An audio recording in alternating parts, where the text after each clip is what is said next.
말씀은 사도행전 24장 1절에서 23절까지 말씀입니다. 24장 1절에서 23절까지 말씀 한 절씩 교독을 하도록 하겠습니다. 닷새 후에 대제사장 아나니아가 어떤 장로들과 한 변호사 더들로가 함께 내려와서 총독 앞에서 바울을 고발하니라.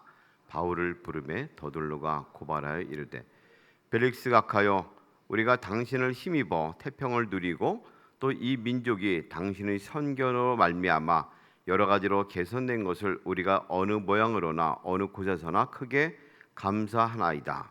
당신을 더 괴롭게 아니하려 하여 우리가 대강 여짜옵나니 관용하여 들으시기를 원하나이다. 우리가 보니 이 사람은 전염병 같은 자라. 천하에 흩어진 유대인을 다 소유하게 하는 자요 나사렛 이단의 우두머리라. 또 그가 또 성전을 더럽게 하려 함으로 우리가 잡아싸우니 당신이 친히 그를 신문하시면 우리가 고발하는 이 모든 일을 아실 수 있나이다 하니 유대인들도 이에 참가하여 이 말이 옳다 주장하니라.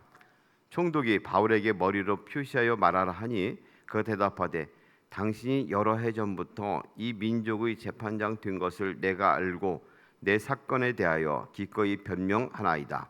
당신이 아실 수 있는 바와 같이 내가 예루살렘에 예배하러 올라간 지 열 이틀밖에 안 되었고 그들은 내가 성전에서 누구와 변론하는 것이나 회당 또는 시중에서 무리를 소동하게 하는 것을 보지 못하였으니 이제 나를 고발하는 이 모든 일에 대하여 그들이 능히 당신 앞에 내세울 것이 없나이다. 그러나 이것을 당신께 고백하리다. 나는 그들이 이단이라 하는 도를 따라 조상의 하나님을 섬기고 율법과 선지자들의 글에 기록된 것을 다 믿으며 그들이 기다리는 바 하나님께 향한 소망을 나도 가졌으니 곧 의인과 악인의 부활이 있으리라 함이니이다. 이것으로 말미암아 나도 하나님과 사람에 대하여 항상 양심이 거리낌이 없기를 힘쓰나이다. 여러 해 만에 내가 내 민족을 구제할 것과 재물을 가지고 와서 드리는 중에 내가 결례를 행하였고 모임도 없고 수동도 없이 성전에 있는 것을 그들이 보았나이다. 그러나 아시아로부터 온 어떤 유대인들이 있었으니 그들이 만일 나를 반대할 사건이 있으면 마땅히 당신 앞에 와서 고발하였을 것이요 그렇지 않으면 이 사람들이 내가 공의 앞에 섰을 때에 무슨 옳지 않은 것을 보았는가 말하라 하소서. 오직 내가 그들 가운데 서서 외치기를 내가 죽은 자의 부활에 대하여 오늘 너희 앞에 신문을 받는다고 한 이 소리만 있을 따름이니이다 하니 벨릭스가 이 도에 관한 것을 더 자세히 아는 고로 연기하여 이르되 천부장 루시아가 내려오거든 너희 이를 처결하리라 하고 백부장에게 명하여 바울을 지키되 자유를 주고 그의 친구들이 그를 돌봐주는 것을 금하지 말라 하니라. 수년 전에 저에게 모르는 분에게 전화가 한 통 왔습니다. 자기가 서울 남대문 경찰서에 근무하는 사람인데 어떤 사건에 연루돼서 통장을 뒤지다 보니 대포 통장이 나왔다고. 여러분은 이 정도 들으면 이거 보이스피싱이구나 하고 아셨을 텐데 저도 알았습니다.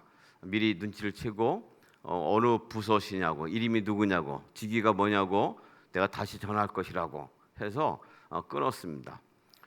누가 전화를 했는데 혹은 그 전화가 법원, 검찰, 경찰 이런 법적인 용어를 쓰게 되면 왠지 위축되게 되죠. 제대로 대응할 힘을 잃게 됩니다.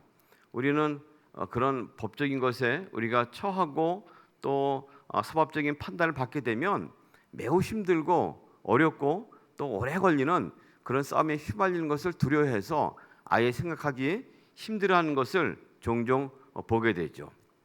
자기 개인사이든 혹은 자기 행한 일이든 간에 그것 때문에 누구에게 판단을 받는다는 것은 매우 힘들고 어려운 일이 아닐 수 없습니다.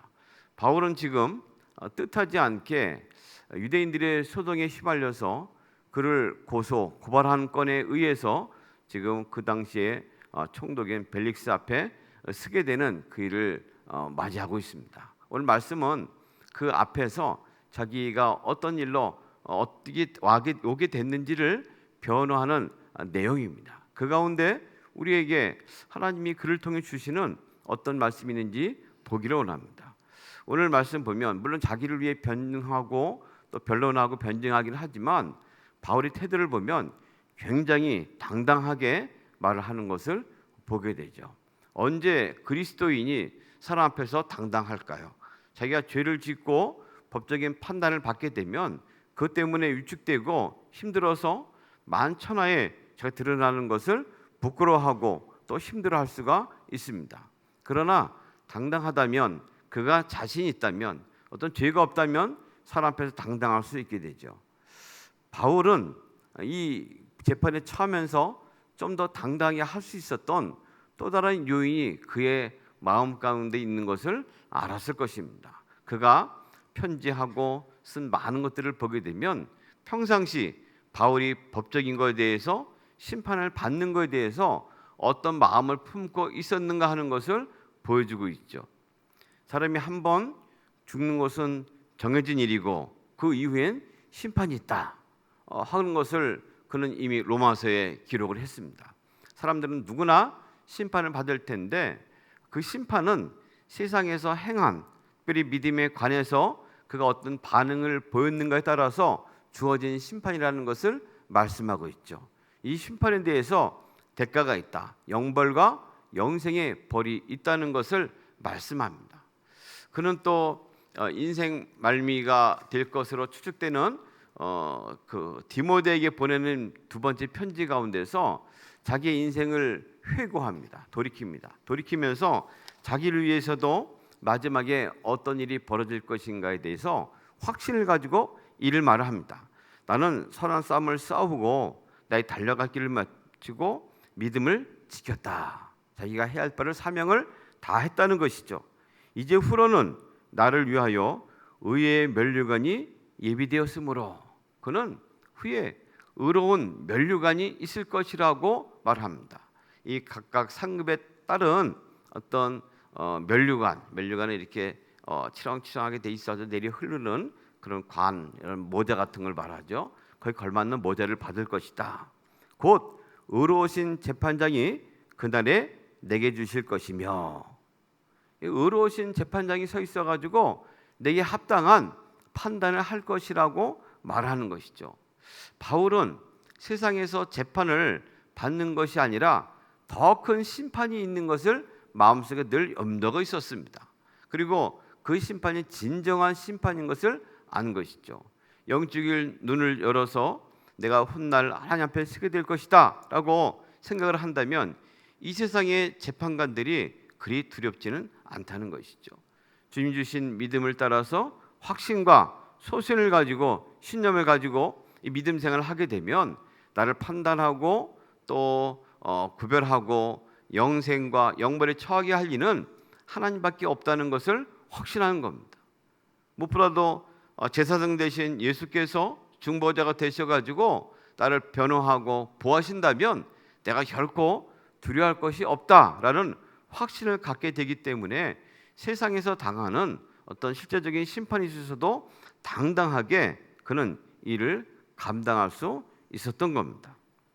오늘 우리에게 있어서 최후의 심판이 있을 때 우리의 믿음을 변호하고 보증하고 또 이끄실 이가 예수 그리스도가 있음을 인해서 확신하기를 소망합니다. 우리가 주님 앞에 서게 될 때 걱정 근심하실 것이 없음을 확인하기를 원합니다. 그럼 우리는 세상 가운데서 우리의 삶에 대해서 어떤 일을 처하게 될 때도 당당하게 그를 맞이할 수 있을 것입니다. 특별히 바울은 자신을 향한 다른 사람들의 비난, 고소 또 이 비아냥거리는 그걸 통해서 오히려 자신을 발견할 수 있게 됩니다.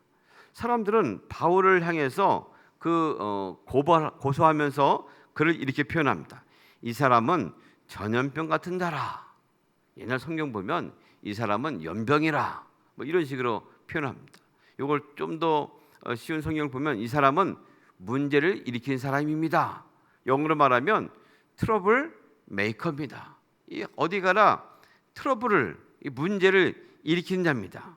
그러면서 이어져서 말하기를 천하에 흩어진 유대인을 다 소유하게 하는 자요 나사렛 이단의 우두머리이고 또 그가 성전을 더럽게 하려 했습니다 하고 그를 고소하고 있는 것이죠. 일부는 맞고 일부는 맞지 않습니다. 바울은 이에 대해서 여러 가지 변명을 합니다. 변증을 합니다. 그러면서도 다른 사람을 통해서 바울이 어떤 존재인가 하는 것을 우리는 알 수 있죠.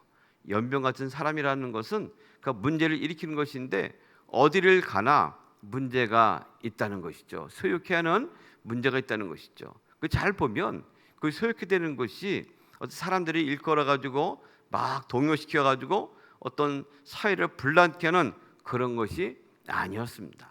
그가 전한 복음 때문에 사람들은 마음이 챙기기도 하고 찔리기도 하고 또 거기 진정한 복음이 들어가니까 그에 대해 반응한 것이죠. 사실 바울이 전한 복음은 하나님 나라의 복음입니다. 하나님 나라는 예수님이 말씀하신 것처럼 누룩과 같습니다. 보이지 않습니다. 스물스물 그것이 파고들면 이 베이킹 파우더처럼 돼 있어가지고 그 빵을 불리는 것처럼 불어나게 됩니다.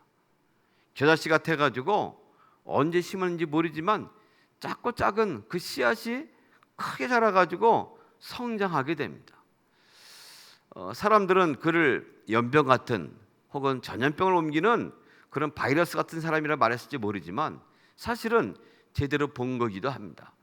나쁜 쪽으로 말하면 전염병 같은 사람이지만 좋은 쪽으로 말하면 누룩 같은 사람이고 또 겨자씨 같은 그 일을 하는 하나님 나라를 실현하는 사람이 바로 이 바울입니다. 바울의 복음이 들어가면 예수의 복음이 들어가면 그 맹맹하던 아무것도 아닌 것에 누룩이 부풀어 오르는 것처럼 변화가 있습니다. 삶에 변화가 있는 것이죠. 그럼 우리가 어떻게 하고 반응한 것처럼 자기 잘못된 삶에서 변화가 있는 것이죠. 만약 예수 믿는 사람이 한 가정에 들어가면 변화가 일어나는 것이 있어야 됩니다. 안전 쪽에서는 연병처럼 한 가족에 저 예수 믿는 사람이 들어와 가지고 소란케 하고 제사도 안 하고 이상하다 말할지 모르지만 조용하면서도 위대한 혁명이 일어나는 것이죠. 그를 통해서 아름답고 귀한 일들이 열매를 맺게 될 것입니다. 우리가 예수 그리스도의 사람으로서 회사에 가 있는데 그가 있는 동 마는 동 아무런 변화가 없다면 그것은 뭔가 잘못된 것이 분명할 것입니다. 예수 그리스도의 복음에 들어가면 거기는 성장하는 성장이 있습니다. 누룩과 같이 변화시키는 변화가 있습니다. 사람들이 볼 때는 안 좋게 보지만 그러나 그 진정한 평화가 또 주님 나라가 임하는 것을 볼 수 있게 될 것입니다. 성령 안에서 의와 평강과 기쁨이 넘치는 일들이 일어날 것입니다.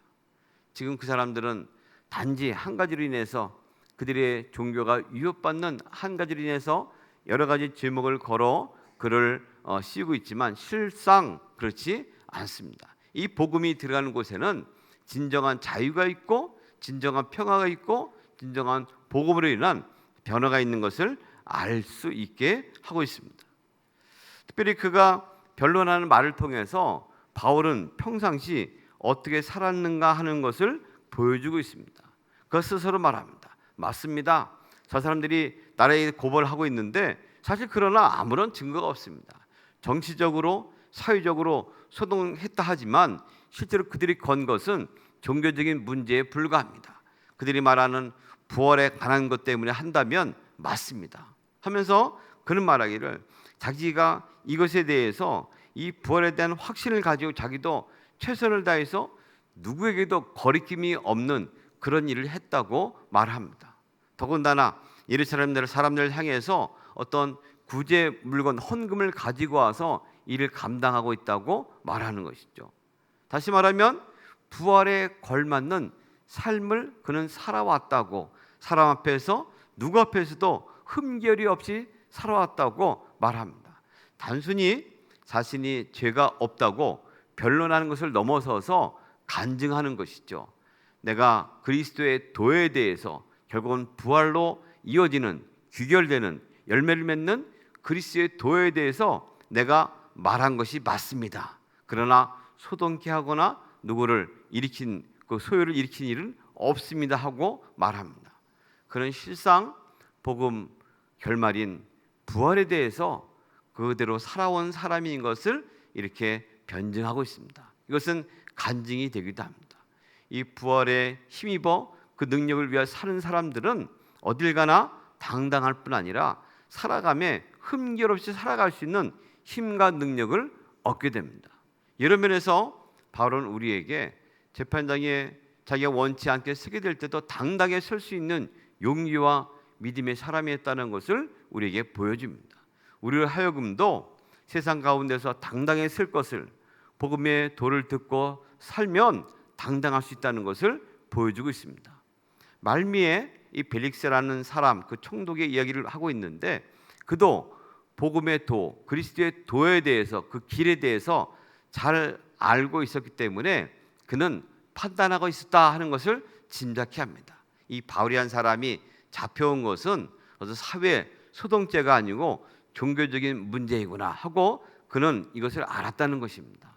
이미 그리스도의 도에 대해서, 부활에 대해서 그는 알고 듣고 있었습니다. 그러나 알고 듣는 사람과 그것을 그대로 따라서 살아가는 사람은 천지 차이죠. 이거 뒤에 몇 절 더 보게 되면 벨릭스는 그 바울을 구금하고서 좀 더 그 이야기를 자세히 듣고자 가서 듣습니다.